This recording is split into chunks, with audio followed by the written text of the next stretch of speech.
मेरा बाल वाल तो सही लग रहा है जी। स्टार्ट।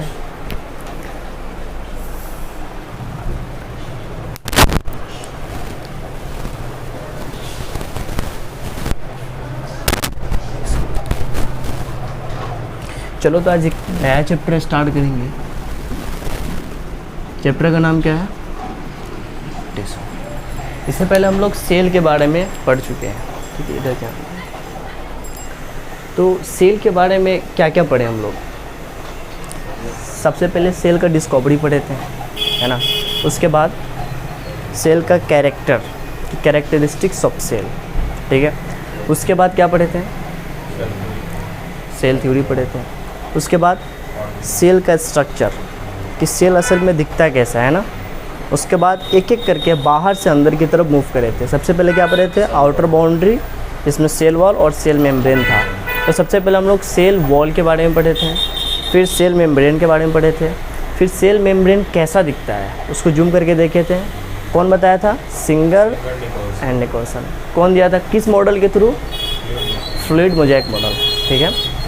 उसके बाद फिर आगे बढ़े थे, साइटोप्लाज्म के बारे में पढ़े थे। उसके बाद उसमें जो सेल ऑर्गेनल्स प्रेजेंट है उसके बारे में पढ़े थे। उसमें क्या सीक्वेंस था? सबसे पहले डबल मेम्ब्रेन, प्लास्टिड और माइटोकॉन्ड्रिया। फिर सिंगल मेम्ब्रेन पढ़े थे 4, कौन कौन? Endoplasmic reticulum, Golgi body, lysosome, vacuoles. फिर 2 ऐसे सेल ऑर्गेनल था जो कैसा था? मेम्ब्रेनलेस। कौन कौन सा था? राइबोसोम एंड सेंट्रोसोम, ठीक है। सेंट्रियोल जब 2 परपेंडिकुलर सेंट्रोसोम होता है, ठीक है। तो एक क्वेश्चन है कि क्या सेल ऑर्गेनल प्रोकैरियोट्स में पाया जाता है, यानी कि बैक्टीरिया में पाया जाता है? कौन सा? राइबोसोम। राइबोसोम एक ऐसा सेल ऑर्गेनल है जो कि प्रोकैरियोट्स में पाया जाता है और यूकैरियोट्स में भी। उसके अलावा जितना भी सेल ऑर्गेनल है, यानी कि इसको ऐसे बोले कि मेम्ब्रेन बाउंड सेल ऑर्गेनल, यानी कि जो भी सेल ऑर्गेनल है जिसके चारों तरफ अगर कोई बाउंड्री है, वो सेल ऑर्गेनल प्रोकैरियोट्स में नहीं पाया जाता। उसके अलावा बाकी सारा पाया जाता है। तो सेल के बारे में पूरा, फिर माइटोसिस मियोसिस पढ़े थे, न्यूक्लियस के बारे में सारा कुछ पढ़ लिए थे, डीएनए पढ़े थे, क्रोमैटिन पढ़े थे और क्रोमोसोम पढ़े थे, है ना। सारा कुछ पढ़ लेते। अब हम लोग स्टार्ट करेंगे टिश्यू। तो इससे पहले हम लोग क्या जानते हैं कि टिश्यू क्या होता है? अभी तक हम लोग क्या जानते हैं कि जब बहुत सारा सेल एक साथ आ जाता है तो उसको टिश्यू बोलते हैं। Group of cell is called tissue, ये जानते हैं। लेकिन अब हम लोग 9th में आ गए, है ना। तो 9th के साथ साथ क्या हम लोग कंपटीशन लेवल से पढ़ेंगे। तो टिश्यू को हम लोग कैसे डिफाइन करेंगे? देखो, टिश्यू कहेंगे group of cell, group of cell which are common in origin। देखो अभी एक्सप्लेन करेंगे क्या है। A group of cell which are common in origin may or may not have similar structure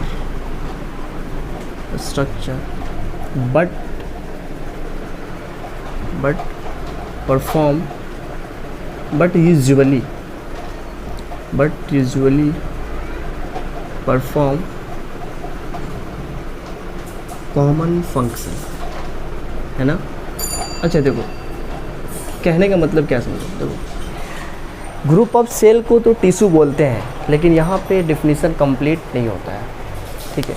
कोई भी ग्रुप ऑफ सेल को tissue नहीं बोल देंगे, ठीक है ना। आप कहीं से भी अलग अलग जगह से सेल लाए, उसको ग्रुप को रख दिए, उसको टिश्यू नहीं बोलेंगे। टिश्यू होने का शर्त है, क्या क्या शर्त है? कि सबसे पहले क्या है कि उसका ओरिजिन सेम होना चाहिए। ओरिजिन मतलब समझे ना? नहीं, जब स्पर्म और ओवम मिलता है तो क्या बनता है? जायगोट, ठीक है ना। उसके बाद जायगोट में क्या होता है? माइटोटिक डिवीज़न होता है ना, बताए थे ना पूरा स्टेज। तो उसके बाद क्या होता है ना कि उसमें 3 लेयर बनता है, 3 जर्म लेयर बनता है। कौन सा? एक्टोडर्म, मेसोडर्म और इंडोडर्म। ये 3 जर्म लेयर से ही पूरे बॉडी का फॉर्मेशन होता है।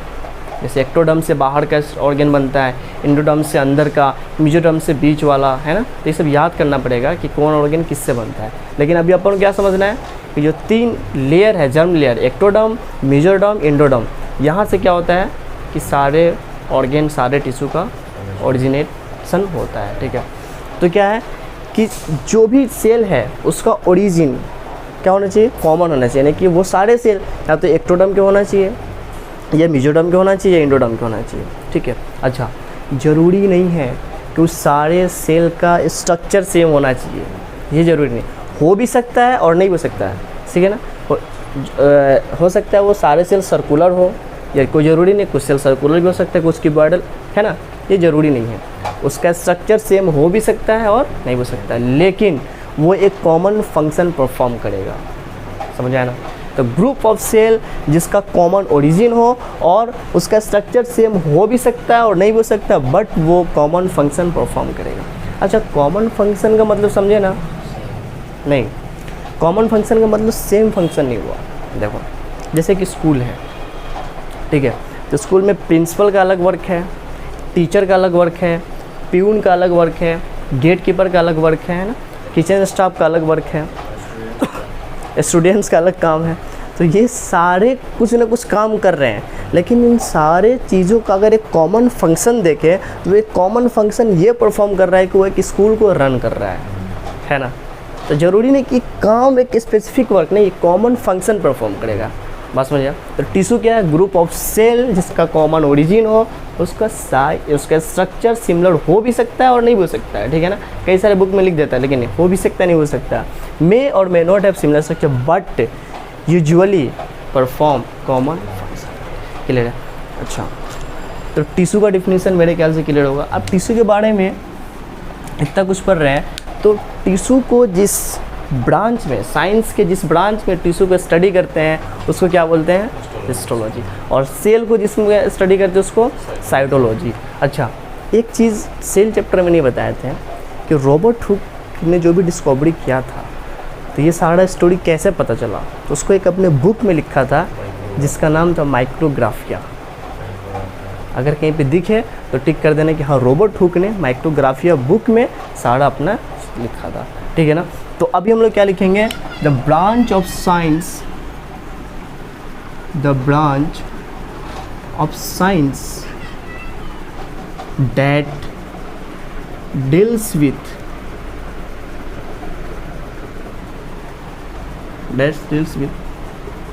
स्टडी ऑफ टिश्यू, क्या बोलते हैं उसको बच्चों, हिस्टोलॉजी,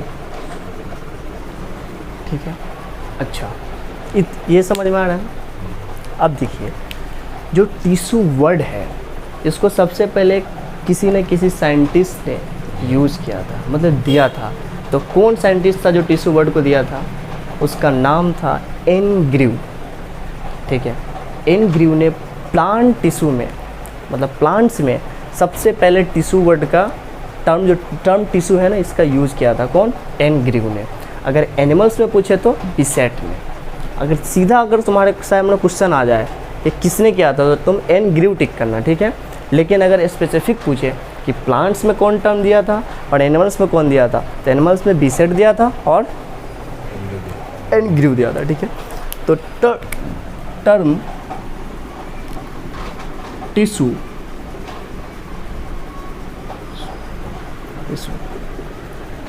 गिवन वाई किसने दिया था जी, एन ग्रीव।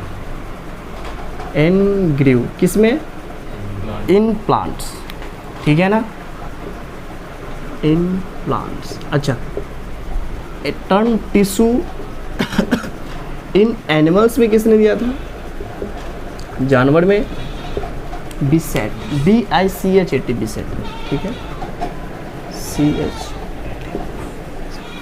इतना बात क्लियर है, टिश्यू के बारे में समझ गया ना। अच्छा, क्या टिश्यू का डिफिनीशन यहीं ख़त्म हो जाता है, तो तुम्हारे लेवल तक ख़त्म होता है, लेकिन अभी कुछ और बात है। टिश्यू के बारे में समझ गया ना, टिश्यू का मतलब क्या हुआ कि जैसे ग्रुप ऑफ सेल है ना, क्या ये ग्रुप ऑफ सेल है ना, तो क्या है ना, ग्रुप ऑफ सेल जिसका कॉमन ओरिजिन हो, सिमिलर स्ट्रक्चर हो भी सकता है, नहीं भी हो सकता, लेकिन वो कॉमन फंक्शन परफॉर्म कर रहा है। कॉमन फंक्शन का मतलब समझ गया ना।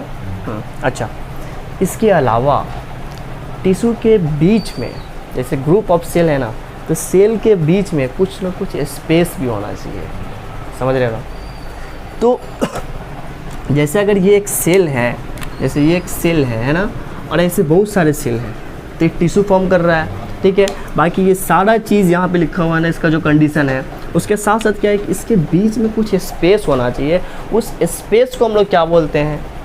इंटरसेलुलर। इंटर मीन्स दो सेल के बीच में, और intra means within cell, cell के अंदर। पिछले लेक्चर में सेल में, तो क्या है कि ये जो गैप है इसको क्या बोलते हैं? इंटरसेलुलर स्पेस, ठीक है ना। तो सेल के बीच में कुछ स्पेस भी होना चाहिए, ठीक है। अच्छा, तो क्या स्पेस ऐसे ही रहेगा, मतलब सिर्फ स्पेस खाली जगह रहेगा? नहीं, उसके बीच में कुछ सब्सटेंस भी भरा रहता है, ठीक है ना। उस सब्सटेंस को क्या बोलते हैं? Intercellular substance. इंटरसेलुलर स्पेस में जो सब्सटेंस है उसको क्या बोलेंगे? Intercellular substance. तो इसमें कुछ क्या होता है ना कि कुछ सब्सटेंस भी भरा होता है, ठीक है ना, जिसको क्या बोलते हैं? Intercellular substance. अच्छा, कहीं कहीं पे इसको क्या बोलते हैं? एक्स्ट्रा सेलुलर मैट्रिक्स भी बोल देते हैं, ठीक है। इसका एक और नाम क्या है? एक्स्ट्रा सेलुलर मैट्रिक्स, ठीक है। तो यहाँ पे जो है ना प्रॉपर टिश्यू का डिफिनेशन इंड होता है, ठीक है ना। इसलिए हम पहले ये थोड़ा सा रटने वाला दिखा दिए, फिर ये इतना बस समझ में आया टिश्यू के बारे में, ठीक है ना। तो इतना लिखो या फिर यहाँ से लिख लेना, ठीक है। क्या दिख रहा है उसमें साफ साफ ना? लिख लोगे ना, मतलब या भी लिखेगा?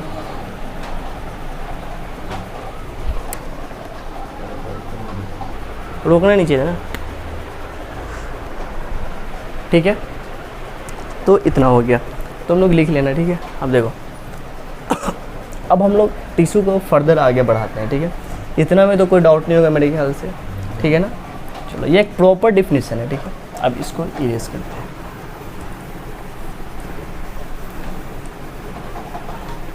अब देखो, अब टिश्यू को पढ़ने का एक तरीका है। अगर तुम एनसीईआरटी पढ़ोगे ना तो नहीं होगा, लेकिन अभी जो हम डिस्कस करेंगे उसमें से एएमयू में भर भर के सवाल आता है, तो उसको हम एक चार्ट के थ्रू ख़त्म कर देंगे, ठीक है। लेकिन वो कौन सा पोर्शन है जहाँ से एएमयू में क्वेश्चन आता है या फिर किसी भी कॉम्पिटिटिव एग्ज़ाम में? Plant tissue. तो हम क्या करेंगे कि जो जहाँ से क्वेश्चन आता है ना उसका चार्ट अभी दे देंगे, ठीक है। और अभी हम लोग स्टार्ट कौन सा करेंगे? एनिमल टिश्यू, ताकि तुम जब तक इधर चार्ट रट लोगे फिर एनिमल टिश्यू उधर पढ़ लेंगे, फिर इधर आएंगे जब तक इधर इसका शिकार हो जाएगा ना, समझ रहा है। तो देखो, तो क्या है ना कि टिश्यू को हम लोग क्या करेंगे? दो पार्ट में क्लासीफाई करेंगे, ठीक है ना। देखो ध्यान से समझना, ये चार्ट बहुत इंपॉर्टेंट है। सबसे पहले क्या करेंगे? Plant tissue, then another is animal tissue, ठीक है ना। अब पढ़ने का तरीका है कि सबसे पहले प्लांट टिश्यू को पढ़ेंगे, फिर एनिमल टिश्यू को, लेकिन हम लोग उल्टा चलेंगे, ठीक है। अच्छा, प्लांट टिश्यू को हम लोग क्या करते हैं? फर्दर दो पार्ट में क्लासीफाई करते हैं। कौन कौन सा? एक का नाम है मेरिस्टेमेटिक टिश्यू, ठीक है ना, और दूसरा क्या है? Permanent tissue. अच्छा, फिर मेरिस्टेमेटिक टिश्यू को हम लोग फर्दर क्या करते हैं ना, तीन पार्ट में डिवाइड कर लेते हैं। क्या क्या? Apical meristem on the base of location के हिसाब से, ठीक है। उसके बाद चलो लेटरल या फिर इंटरकैलरी मेरिस्टेम, और फिर क्या है? लेटरल या फिर कैम्बियम। चलो लेटरल मेरिस्टेम। जब इधर आएंगे ना तो इसके बारे में एक एक करके पढ़ेंगे, ठीक है। पूरा एकदम पूरा उसको खोल के पढ़ेंगे, ठीक है ना, पूरा डायग्राम बना करके। और फिर क्या? परमानेंट को हम लोग दो पार्ट में क्लासीफाई करते हैं। एक सिंपल परमानेंट टिश्यू, ठीक है, simple permanent tissue, and another is complex permanent tissue, ठीक है ना। अच्छा, सिंपल परमानेंट टिश्यू को भी फर्दर तीन सब डिवाइड करते हैं, उसका सब डिवीज़न है। कौन कौन सा है? Parenchyma, parenchyma, collenchyma and the last is sclerenchyma, ठीक है ना। और last but not the least, complex permanent tissue को हम लोग दो पार्ट में क्लासीफाई करते हैं, जाइलम एंड फ्लोएम, ठीक है ना। तो ये एक तुम्हारा प्रॉपर चार्ट है। क्वेश्चन कैसे आएगा कि which one of the following is the meristematic tissue, apical, intercalary, lateral, ऐसा ऑप्शन रहेगा, तो तुमको इसमें से कोई चुनना है। कहेगा परमानेंट कौन सा है, इसमें स्केलेडेनकाइमा देगा ऑप्शन में, ऐसे तो भर भर के क्वेश्चन पूछा जाता है भाई। तो इसको स्वीकार करें ना चार्ट से, चार्ट याद रहेगा ना, सिंपल है ना। तो अभी इसको यहाँ पे स्टॉप करेंगे हम लोग प्लांट टिश्यू को, और एनिमल टिश्यू हम लोग स्टार्ट करेंगे, ठीक है। तो एनिमल टिश्यू का शिकार हम किए थे पिछले क्लास में। एनिमल टिश्यू कितना टाइप है, चार। कौन कौन सा है, पहले कनेक्टिव, पहले एपिथेलियल से स्टार्ट करो ना, epithelial, connective, muscular, nervous tissue, चार है ना। तो उधर से पहले हम लोग मूव करेंगे, फिर इसको करेंगे, ठीक है ना। तो आगे बढ़ते हैं हम लोग, ठीक है।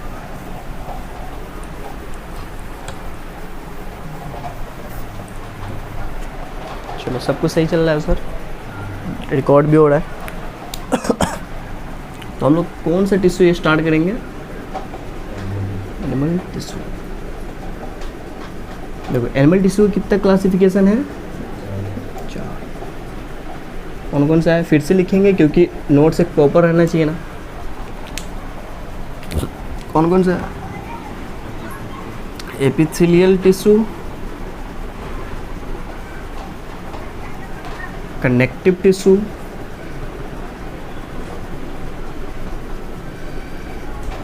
muscular tissue, and the last is nervous tissue। Nervous मतलब नर्वस नहीं, इसमें हम लोग न्यूरॉन्स और नर्व सेल के बारे में पढ़ेंगे, ठीक है। हालांकि स्ट्रक्चर पहले तुम लोग देख चुके इसका, है ना। अच्छा, तो इसका टाइप है। तो अब हम लोग एपिथेलियल टिश्यू को स्टार्ट करेंगे, ठीक है।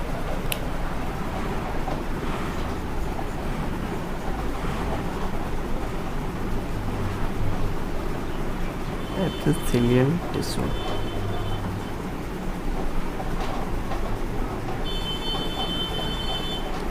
देखो एपिथेलियल टिश्यू का मतलब पहले समझो, ध्यान देना। बस ये देखो रिकॉर्ड हो रहा है ना, बस है ना, बोर्ड दिख रहा है ना, हो गया। मेन तुम्हारा इधर है ना, इधर फोकस कर लो। एपिथेलियल टिश्यू को नाम से पकड़ना है, ठीक है। कि किसी का काम उसके नाम पे रखा जाता है, क्योंकि ये पहले डिस्कवर्ड हुआ फिर नाम रखाया गया।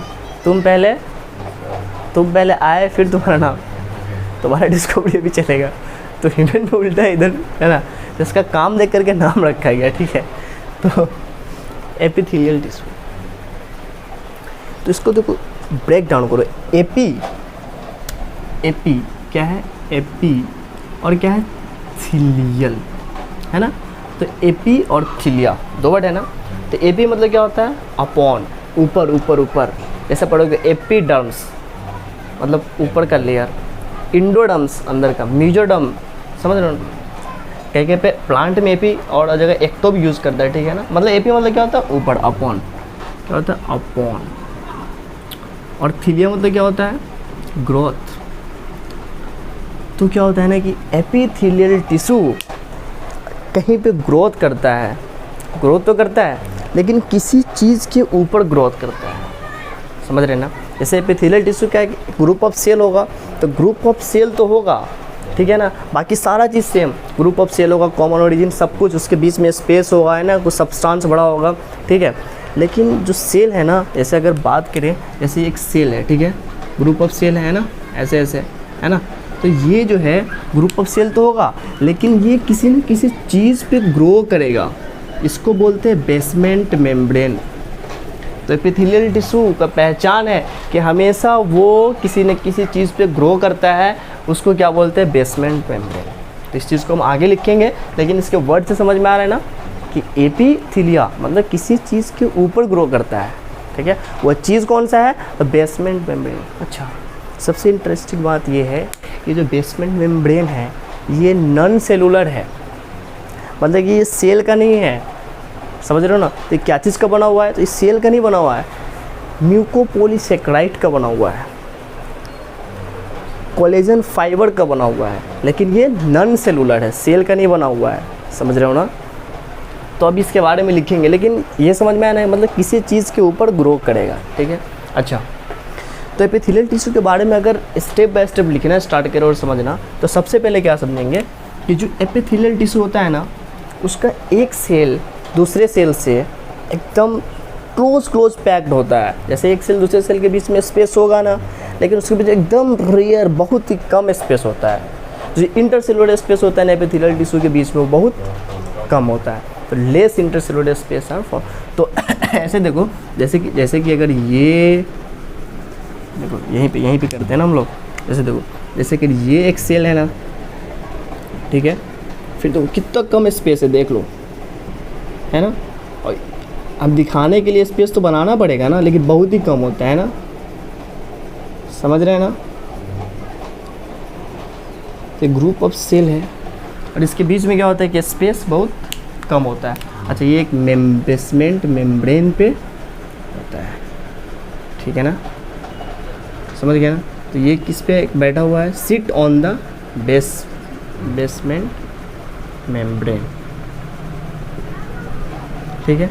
और ये क्या है, एक ग्रुप ऑफ सेल, ठीक है। अच्छा, तो सबसे पहले इसका फर्स्ट पॉइंट हम लोग क्या लिखेंगे कि the cells of epithelial tissue are compactly packed, है ना, compactly packed है with less intercellular space, मतलब बहुत ही कम होता है, with less intercellular space।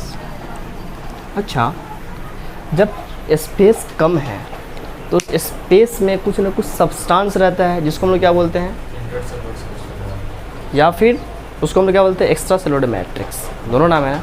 तो जब स्पेस कम है तो क्या उसमें वो सब्सटेंस ज़्यादा होगा, जितना छोटा रहो उतना कम चीज़ हटेगा, है ना। तो with less intercellular space, therefore less amount of extracellular matrix समझे ना, हाँ, एक्स्ट्रा मैट्रिक्स, जिसको हम आगे अब ECM लिखेंगे, ठीक है, शॉर्टकट में। Extra with less amount of extracellular matrix are present, ठीक है ना। इतना में कोई डाउट है नहीं। Next point, the cell of the epithelial tissue always sit on the basement membrane, अभी समझा है ना। तो जो एपिथेलियल टिश्यू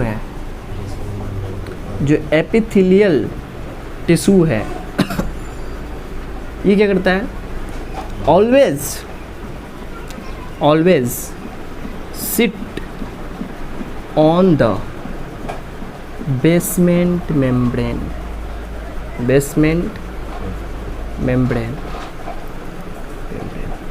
और मैंने क्या बताया, बैठिए।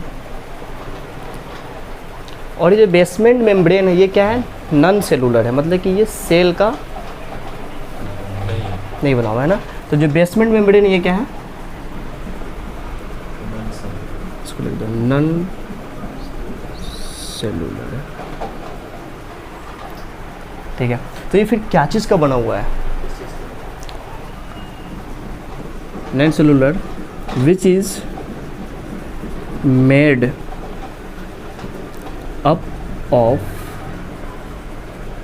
म्यूकोपॉलीसेकेराइड ग्लाइकोप्रोटीन्स, म्यूकोपॉलीसेकेराइड का बना होता है, कहीं पे ग्लाइकोप्रोटीन्स का बना होता है, एंड कोलेजन फाइबर, लेकिन ये क्या है, नॉन सेलुलर है ना।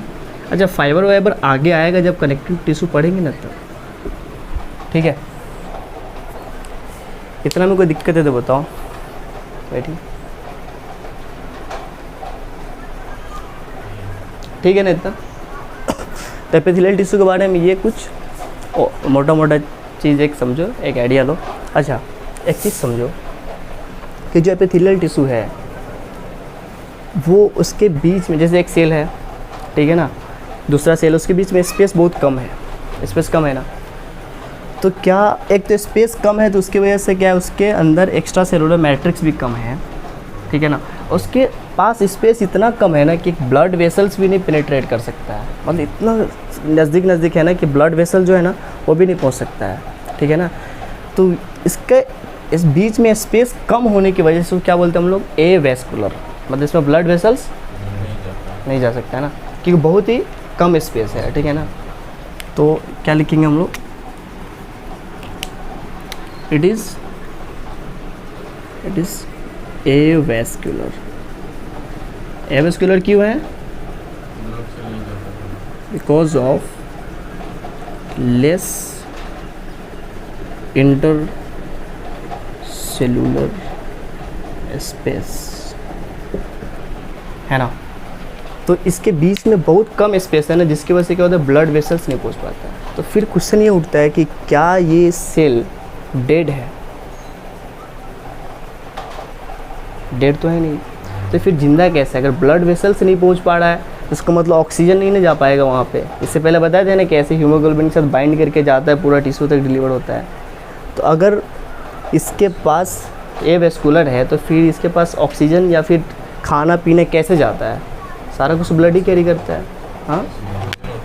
हाँ, डिफ्यूजन तो होता है, लेकिन कैसे, नहीं बेसमेंट मेम्ब्रेन तो नॉन सेलुलर है, तो खुद मरा पड़ा है। तो देखो इसीलिए ना हमेशा एपिथेलियल टिश्यू के नीचे कनेक्टिव टिश्यू प्रेजेंट होता है, और कनेक्टिव टिश्यू में ना स्पेस होता है। तो वहाँ से क्या होता है कि ब्लड वेसल्स वहाँ तक तो आता है, और वहाँ से by the process of diffusion oxygen दे देता है, न्यूट्रिएंट्स दे देता है और कार्बन डाइऑक्साइड लेके। तो हमेशा देखो इसके नीचे अगर कनेक्टिव टिश्यू बनाए, जैसे अगर ये एक एपिथेलियल बना रहा है जस्ट ड्रॉप, तो है ना ये, तो इसके नीचे क्या होगा ना कि कनेक्टिव टिश्यू जो है वो हमेशा प्रेजेंट होगा, ठीक है। और इसमें क्या होगा कि यहाँ से जो है ब्लड वेसल्स यहाँ तक आएगा, ठीक है। और यहाँ से क्या होगा कि ऑक्सीजन वगैरह डिफ्यूज़ करेगा, न्यूट्रिएंट्स डिफ्यूज़ करेगा, कार्बन डाइऑक्साइड लेगा, और इस तरह ये चलता रहता है, ठीक है। तो इस बात को भी लिख देते हैं कि there is always present connective tissue below the epithelial tissue. मतलब एपिथेलियल टिश्यू के नीचे हमेशा कनेक्टिव टिश्यू प्रेजेंट होगा ही। क्यों होगा समझ में आया ना, क्योंकि वो there is always present connective tissue below the epithelial tissue so that oxygen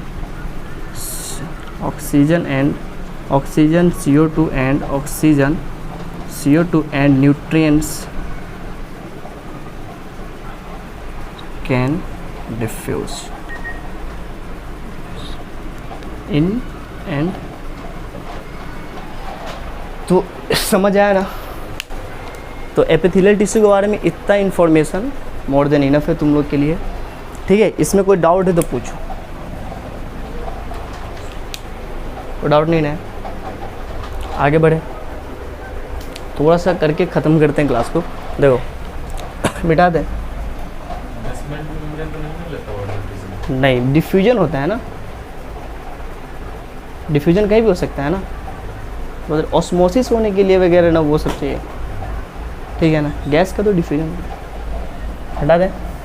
देखो तो एपिथेलियल टिश्यू के बारे में अच्छा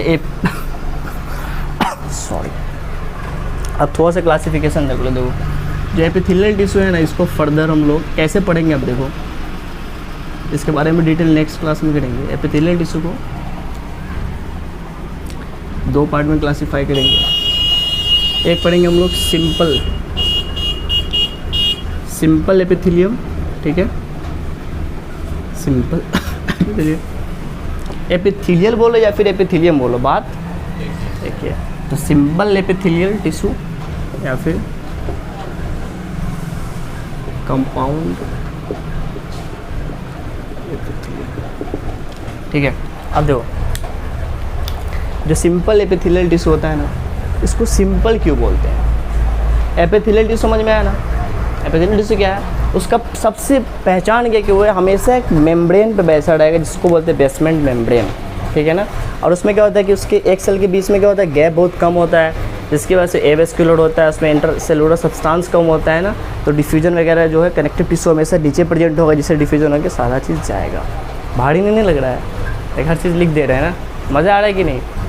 अच्छा देखो, एपिथेलियल टिश्यू को दो पार्ट में क्लासीफाई करते हैं, one is simple, another is compound. अच्छा सिंपल का मतलब समझे ना? देखो सिंपल का मतलब क्या होना है कि ऐसे देखो, सिंपल का मतलब जस्ट जैसा भी डायग्राम बनाए थे ना वो ये हो गया सिंपल। सिंपल का मतलब सिंगल लेयर, मतलब एक बेसमेंट मेम्ब्रेन तो होगा ही ना, क्योंकि एपिथेलियल टिश्यू है, उसका क्लासिफिकेशन पढ़ रहे हैं ना, मतलब उसको बांट के पढ़ रहे हैं अलग अलग। तो बेसमेंट मेम्ब्रेन होगा, लेकिन उसके ऊपर क्या होगा, सिंगल लेयर ऑफ सेल होगा। ठीक है ना? इसके ऊपर क्या होता है, सिंगल लेयर ऑफ सेल्स। ठीक है, अच्छा अगर सिंगल लेयर है तो मतलब वो बहुत पतला होगा। तो पतला है तो वहाँ से क्या क्या हो सकता है, वहाँ से डिफ्यूजन हो सकता है ना, सिक्रेशन हो सकता है, ये सब हो सकता है ना। तो यही डिफ्यूजन में और जैसे गैसेस एक्सचेंज होता है ना, जहाँ पे जैसे एल्विलाई में, वहाँ पे एपिथेलियल टिश्यू पे आ जाता है। फिर कौन सा सिंपल एपिथेलियल टिश्यू है, स्क्वामस है, क्यूबॉइडल है और कोलुमनार है, तीन है। फिर उसका डिटेल कल पढ़ेंगे, बहुत सारा टाइम नहीं है। तो अभी सिंपल एपिथेलियल टिश्यू का मतलब समझे ना कि बेसमेंट मेम्ब्रेन तो होगा ही।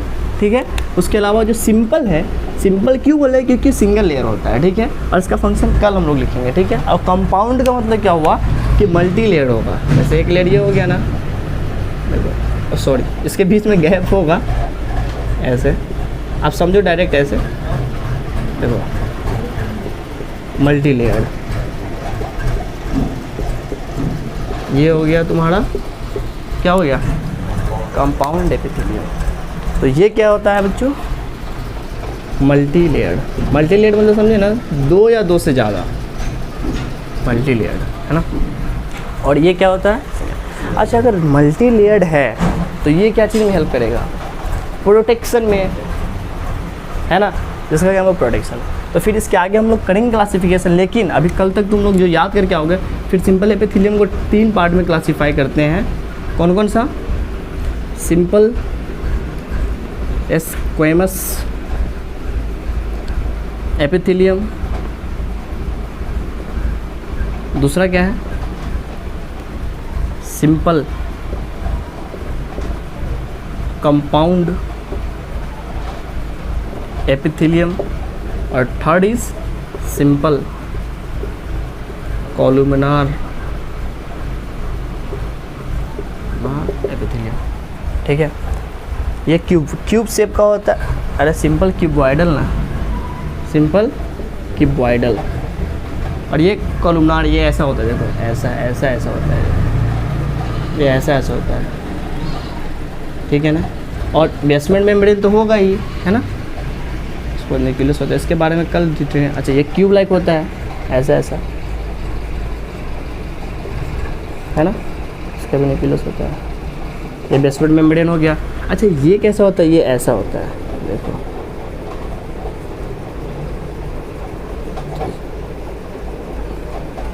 ये ऐसा होता है। अच्छा देखो ये तुमको टाइल्स की तरह दिख रहा है, इसको पेवमेंट एपिथेलियम भी बोलते हैं। क्वेश्चन आता है क्योंकि फ्लोर टाइल्स की दिखता है, इसलिए पेवमेंट एपिथेलियम किसको बोलते हैं, सिंपल स्क्वेमस एपिथेलियम को। तो कल इसके बारे में डिटेल स्टडी पढ़ेंगे। अभी तक जो बताया वो समझ आया ना, एक बार रिकैप कर लेते हैं। टिश्यू क्या है, ग्रुप ऑफ सेल जिसका कॉमन ओरिजिन होगा, किसी भी ग्रुप ऑफ सेल को नहीं बोलेगा, कॉमन ओरिजिन होगा। उसका स्ट्रक्चर सेम हो भी सकता है और लेकिन कॉमन फंक्शन परफॉर्म करेगा। ठीक है ना, उसके बाद टिश्यू, उसके बाद और टिश्यू में क्या देखे थे कि टिश्यू के बीच में कुछ गैप होगा, सेल के बीच में, सॉरी, उसको इंटरसेलुलर स्पेस बोलते हैं। उसमें जो सब्सटेंस प्रेजेंट होता है उसको क्या बोलते हैं, इंटरसेलुलर सब्सटेंस या फिर ECM, एक्स्ट्रा सेलुलर मैट्रिक्स। उसके बाद टिश्यू टर्म जो है प्लांट में कौन दिया था, बिसेट, सॉरी एनग्रीव, और एनिमल्स में कौन दिया था, ठीक है। उसके बाद आगे बढ़े तो टिश्यू का क्लासिफिकेशन देखिए, प्लांट में, फिर एनिमल में। प्लांट में कौन सा है, मेरिस्टेमेटिक, फिर परमानेंट। मेरिस्टेमेटिक में कौन सा देखें, एपिकल, लैटरल, इंटरकैलरी। फिर परमानेंट में simple permanent, complex permanent. Simple permanent में कौन कौन सा देखें, parenchyma, collenchyma, sclerenchyma. Complex में कौन कौन सा देखें, जाइलम और फ्लोएम, ठीक है ना। अब थोड़ा सा आगे मूव करें तो एनिमल टिश्यू का क्लासिफिकेशन देखें, epithelial tissue, connective tissue, muscular tissue, nervous tissue.